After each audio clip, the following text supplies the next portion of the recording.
Did you want to do the clap now? Oh, perfect. We're ready for the film industry. Action. Action.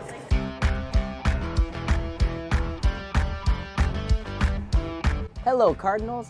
I'm one of your hosts for Cardinals and Cards Getting Coffee. My name's Josh, and I have a very special guest today. I am interviewing Sister Yolanda, the congregational leader for the Sisters of Charity. I'm very excited today, and let's get to it.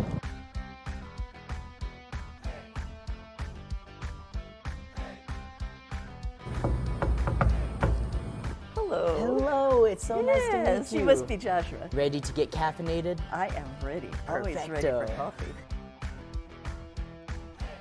All right, so before we begin, you might have saw the last episode and saw that we had slight golf cart issues. So if anything happens, I did bring my toolbox.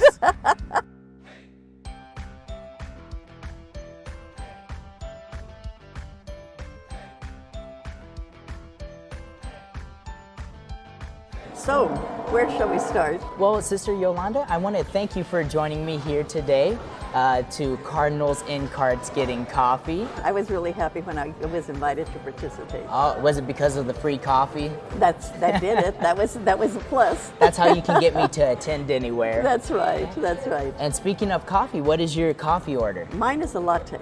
Oh, a latte? I'm kind of boring. I just stick to lattes. Well, I'm about to out-boring you because mine is just a black coffee. Oh my goodness. So we're just two boring people. Pair. Oh man, this is about to be the most boring interview. That's right. So let's start a little bit about you and your story and your role here. Well, as you know, the Sisters of Charity of the Incarnate Word founded the University of the Incarnate Word. Mm-hmm. In fact, I also graduated from Incarnate Word College myself. Oh, what did you major in? Elementary education. But my role here now is I'm what we call the congregational leader, and that's the old Mother Superior. Mm-hmm. Our congregation we have sisters in the U.S., in Mexico, and in Peru, and so I'm as congregational leader. Then I'm like the president of the congregation. The University of the Incarnate Word is one of our ministries, and I'm really happy that our mother house is here. Yes. So the first thing, first the sisters moved in here, and then we have 3 ministries on our campus. One is the university. The university. One is the Headwaters. Mm-hmm. And one is the Village at Incarnate Word, which is a retirement center. Mm-hmm. It's great from my perspective because then we're close. Yes. I Short can walk, commute time. Exactly. Can you tell me more about the history of the Sisters of Charity? Oh, wow, that's a great question. Because the Sisters of Charity, like all the women's congregations, I think, are the first feminists of the church, of the world, not of the church, of the world. And I think, women religious have really led the way in terms of women's careers. Like the first women who were presidents of colleges or universities were sisters.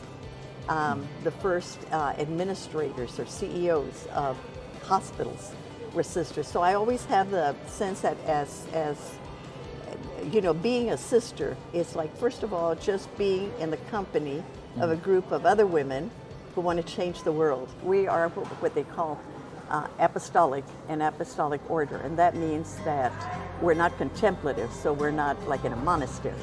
And so there are many apostolic orders throughout the world. So the main thing we do is really respond to the needs of especially the poorest people. And so one of the ways that we and many congregations have responded is especially in healthcare and education. And so Christus Health, Santa Rosa Hospital, that was our founding ministry. Our very first ministry in San Antonio was opening Santa Rosa. That's amazing. And so now Christus Health is also an international system, and we have hospitals in various parts of, in the States, primarily Texas, Louisiana, New Mexico, and then in Mexico, Chile, and Colombia. The ministry that I was involved with is in 1985, we were beginning to see homelessness in San Antonio. And so another sister and I started really looking at what can we do to respond. And my idea always has been, you know, like I like immersion. It's not like you go in and help a little bit and then you go home to your safe security, but that you're really immersed in the work that you're doing. And so we were able to, we got a loan from the congregation, bought a house, and after studying it, realized that one of the most vulnerable groups was women with young children. So we wanted to find a house where they could live until they found permanent housing and feel safe. And so we bought a house, a big old mansion in Beacon Hill with 7 bedrooms. And so the 2 of us moved in. And so our approach was really to offer hospitality to homeless women and their children. And so the children are all under age 12. And I ended up living there for 35 years. Just a little time. Just a little time. So my goal was to make a commitment to a ministry that I could really stay a long time, you know, and not, you know, a year here and a year there, you know, but to really, you know, have a commitment. And so so that was my main ministry. I taught for a year. My degrees are really in, you know, like my master's and doctorate in theology. And I also taught here sometimes, you know, as an adjunct, you know, so I did that also while I was at visitation. So wow, anyway. That's So really it was a good beautiful. balance. It was a great balance between what I was doing there and what I could do here, and how I could raise consciousness here about the issues of homelessness. That's beautiful hearing your story and the dedication that you've put into your ministry. And so I guess while we're talking about your ministry, how did you originally get into this field of work? Who inspired you?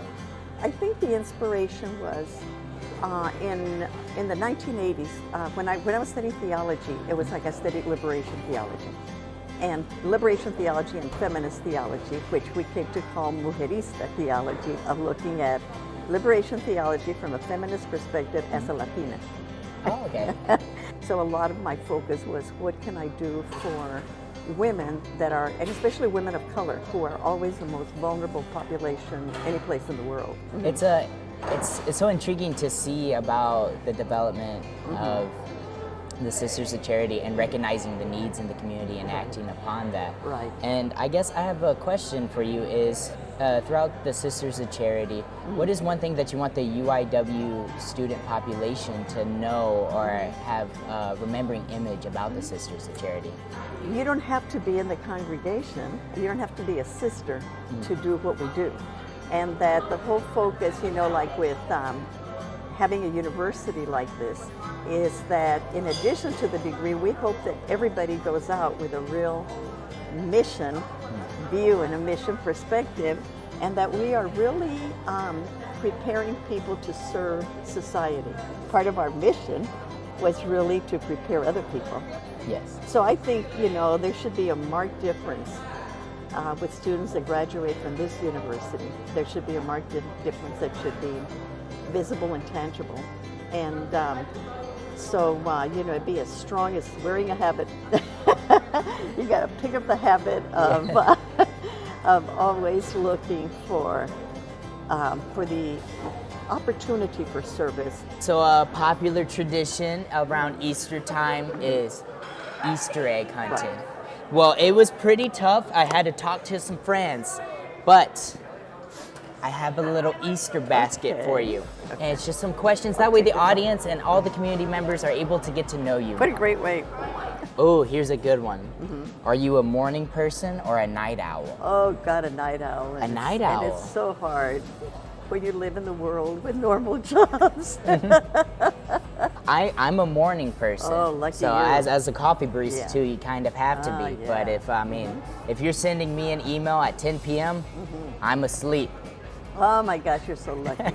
What has been your favorite TV show or movie to watch? This is not because we're on Cardinals and Carts getting coffee, but my favorite TV show that I've been watching recently has actually been Seinfeld, which is he's actually the guy who did the comedians in Cars getting coffee. Oh, how about that?